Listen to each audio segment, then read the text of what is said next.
Нет, я думаю, что надо отмечать день депортации, чтобы это люди помнили, чтобы больше это не повторялось.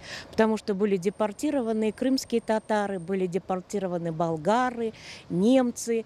э, То есть очень много народов. Вот в этот день как бы для всех это надо сделать как день памяти, да.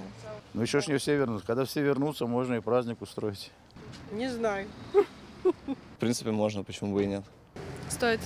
Мне кажется, тоже нужно это возвращать, то, что мы вернулись. Вообще, эта идея в умах крымско-татарского народа витает довольно-таки давно, уже много лет ее обсуждают.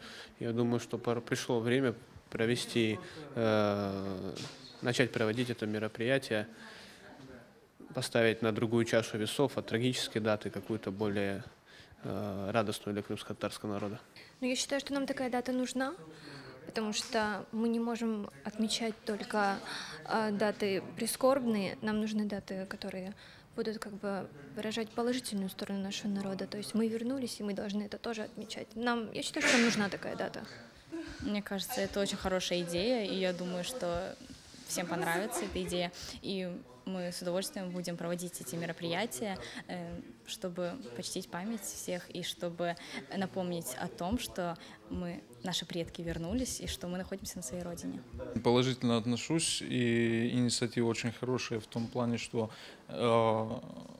сейчас столь нелегкое время для нас, излишним не будут объединяться и напоминать всем, что мы сплоченны, мы едины, и наш дух не сгибаем.